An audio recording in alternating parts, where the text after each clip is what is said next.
All right, get ready for this. Our deep dive today. Well, it takes us to a place you might not exactly think of when you think archery. Jordan. Jordan. Yeah, we're going to unravel this whole story about how this ancient sport, archery, it's found a foothold in a country without a real archery tradition. And facing some hurdles, some serious hurdles. That sounds pretty fascinating. We'll be exploring this article from World Archery. Okay. And it's called Jordan's Long Journey to Lay Foundations for Archery. And believe me, the journey itself is just as interesting as where they end up. I bet. To really get this story, we've got to rewind a bit. Back to 2019. That was the year Jordan actually officially showed up on that World Archery map. Ah, okay. So 2019, that's pretty recent. Right. So joining World Archery, that's like a big deal, right? Huge. I mean, it says they want to compete out there internationally, but it also means they're facing the reality of, limited infrastructure, limited resources. Like showing up at a marathon. Yeah. And you've never even run a mile. Yeah, exactly. And that's where things get interesting. This is where we meet Kareem Bouderi. Okay. He is the driving force behind archery in Jordan. This guy, he spent 4 years battling legal restrictions that actually banned bow imports. 4 years. Can you believe that? I mean, most people would have just given up. So what were these laws all about? It's surprising, but restrictions on sporting equipment are actually more common than you think. Sometimes it's security, sometimes it's protecting local industries. But in Jordan's case, the laws were just outdated. They just hadn't caught up with this new interest in archery. And so Kareem, he had to persevere, and it was crucial to get those laws changed and open the door for the sport to grow. So finally, they're getting bows into the country. Right. But what about training facilities? Right. I mean, I'm assuming you need more than just a bow and arrow to compete internationally. Absolutely. And this is where things get even more interesting. Imagine you're training for this precision sport, archery. But the training ground is, well, a tennis court. Wait, seriously? A tennis court? How does that even work? Well, it wasn't exactly ideal, Okay. but it was what they had, right? Right. So they adapted. They made the best of it and started building that community of archers. Speaking of community, I was reading that in 2019, Bangladesh, they actually gifted Jordan 6 bows. Oh, wow. Talk about international sportsmanship. Absolutely. It just shows you that camaraderie that exists within the archery world. Yeah. Countries with these established archery programs, they often lend a hand to those just starting out because, a stronger global archery community benefits everyone. So they've got some bows, Yeah. a makeshift training ground, some international support, but a few bows and a tennis court. It doesn't exactly scream Olympic ready, does it? No, it doesn't. What were the next hurdles they had to clear? So to compete nationally, they had to form an official federation. Think of it as like a governing body for archery in Jordan. Okay. It's essential if you want to be recognized by the National Olympic Committee and for getting those resources and funding. So they basically had to build a whole infrastructure from scratch. Yeah. That's a huge undertaking. How'd they manage? It wasn't easy. They needed at least 3 archery clubs to come together to form this independent federation, which, by the way, that's a standard requirement if you want World Archery affiliation. But at this point, only 10 people in the whole country owned bows. 10 people. Wow. Talk about an uphill battle. But I guess that's the true spirit of the story, right? Their ability to just persevere despite the odds. Yeah, and their efforts, they actually started to pay off. They launched these outreach programs to introduce archery to more people. Yeah. And get this, over 4,500 people tried archery since 2020 because of it. That's incredible. From 10 people with bows to 4,500 trying the sport, that's some serious growth. Yeah. But did it translate into regular participation? That's the big question, right? Getting people to try archery, that's fantastic. But to build a base of dedicated athletes, that's the real key if you want long-term success. So what happened next?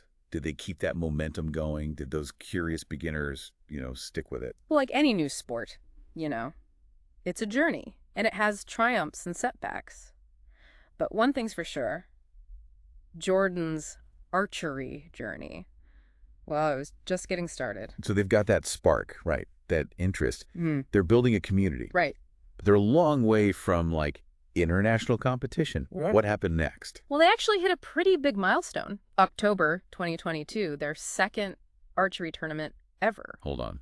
Second. Yeah. So the first one must have been pretty recent, too. Exactly. And these tournaments, they might seem small. I mean, the second one only had 30 participants. Okay. But for, a developing archery nation, that's huge. Yeah. It's a chance for them to test skills, build that experience and start, generating that excitement for the sport. Yeah, like a coming out party Exactly. for archery and Jordan. Yeah. So what did the article say about, like, the overall potential for the sport there? I mean, it was cautiously optimistic. They acknowledge those challenges, the need for more infrastructure knowledge and those legal tweaks. But they also see, the passion, the talent, the determination. Okay, so let's break that down. What kind of infrastructure? I mean, it's a dedicated archery range, really that different from a tennis court? Oh, yeah, absolutely. A proper archery range has to meet those specific standards for safety, distance, target placement. I mean, think about it. You're shooting arrows. Yeah. You need controlled conditions, right? Right. Plus, those international competitions, they require those specific setups. You can't host the Olympics on a tennis court. No, you can't. So new facilities are definitely high on that list. Right. What about that knowledge aspect that the article mentioned? That's coaching.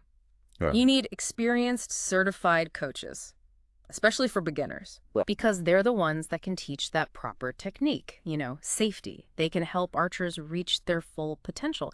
Think of it like building a house. You need a skilled architect. You need a solid foundation and coaching. That's the foundation for a successful archery program. So you need the hardware, Right. the ranges, Yeah. and the software, The coaching. the coaching expertise. Exactly. Makes total sense. And finally, that legal stuff. I mean, didn't they already tackle that with the bow import ban? They did, but there are other areas where those legal adjustments, they could be beneficial. Okay. Like imagine streamlining the process for importing archery equipment. Okay. That could make it cheaper, more accessible. Right. They could also look into tax breaks, for archery clubs or grants for those, aspiring athletes. So use legislation to kind of nurture that sport's growth. Exactly. And remember, this isn't going to happen overnight. Right. It takes patience. It takes continued investment, a lot of collaboration. Like planting a seed. Right. Yeah, you got to nurture it. You're going to nurture it, give it time to grow. Exactly. And eventually it'll blossom. Yeah. But it takes consistent effort. So where does Jordan stand now? What are the next steps on this archery journey? Well, they've come a long way in a short time. I mean, they formed a federation. Right. They hosted tournaments. They've got that public interest going. They're starting to develop a coaching program. But the biggest challenge now is turning all of that initial enthusiasm into, a sustainable, thriving archery culture. So it's like they've built the launch pad. Mm-hmm. Now they need to get that rocket into orbit. Yeah. What will it take to get to that next level? Securing funding, that's crucial. For those dedicated archery ranges, Right. they need to attract and train qualified coaches. Right. And probably the most important thing, they need to keep nurturing that sense of community, that passion that got them this far. This whole story makes me think of that saying, it takes a village. Oh, yeah. It really does take a collective effort to build something like this. Absolutely. And while those individuals, like Kareem, they play a critical role. Right. It's that collective spirit, that shared vision, the community support that's really going to determine, the future of archery in Jordan. It was like an archery team. Yeah. Everyone has their role, but they're all aiming for that same target. And that brings us to the big question. What does the future hold for archery in Jordan? I mean, can they really become like a force on the international stage? I think that's what makes this story so compelling. It's still unfolding. Yeah. And while there's no guaranteed outcome, all those ingredients for success, they're all there. So much potential, so Yeah. many possibilities. It's really amazing to see how far they've come in just a few short years. What's Yeah. the most inspiring part of all this for you? For me, it's that human determination. They faced obstacle after obstacle, legal barriers, not enough resources, limited training, and they refuse to give up. It's like that classic underdog story, like one of those sports movies Yeah. where the ragtag team comes out of nowhere, Right. overcomes all the odds and wins it all. Exactly. And what's really incredible, they're not just focused on winning.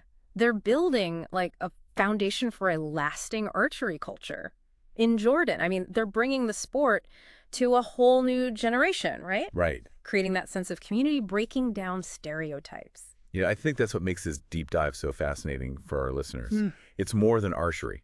It's about the power of sport, right? Mm-hmm. To bring people together, inspire them, create opportunities where there weren't any before. Absolutely. And it challenges us to look beyond what we know. I mean, who would have thought Jordan, no archery tradition, Right. would become this like breeding ground for this ancient sport? It really makes you wonder what other hidden sporting gems are out there, you know? In those corners of the world we might not expect. That's the beauty of exploring, isn't it? Yeah. Always something new to discover, some unexpected passion just waiting. So to our listeners, we'll leave you with this. Keep your eyes open for the unexpected. You just never know those amazing sports stories, they're unfolding right in front of you. And who knows, maybe someday we'll be doing a deep dive on, the first Jordanian archer to win Olympic gold. Wouldn't that be something? Until then, keep exploring, keep learning, and keep those arrows flying